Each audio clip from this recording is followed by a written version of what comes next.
اللہ ہی اپنے بندوں میں سے جس کے لیے چاہتا ہے روزی فراخ کر دیتا ہے اور جس کے لیے چاہتا ہے تنگ کر دیتا ہے۔ بے شک اللہ ہر چیز سے واقف ہے۔ اور اگر تم ان سے پوچھو کہ آسمان سے پانی کس نے برسایا، پھر اس سے زمین کو اس کے مرنے کے بعد کس نے زندہ کیا، تو کہہ دیں گے کہ اللہ نے۔ کہہ دو کہ اللہ کا شکر ہے، لیکن ان میں اکثر نہیں سمجھتے۔ اور یہ دنیا کی زندگی تو صرف کھیل اور تماشا ہے، اور ہمیشہ کی زندگی کا مقام تو آخرت کا گھر ہے۔ کاش یہ لوگ سمجھتے۔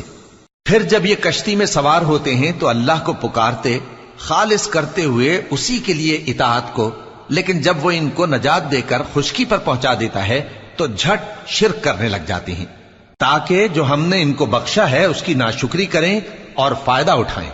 سو خیر عنقریب ان کو معلوم ہو جائے گا۔ کیا انہوں نے نہیں دیکھا کہ ہم نے حرم کو مقام امن بنایا ہے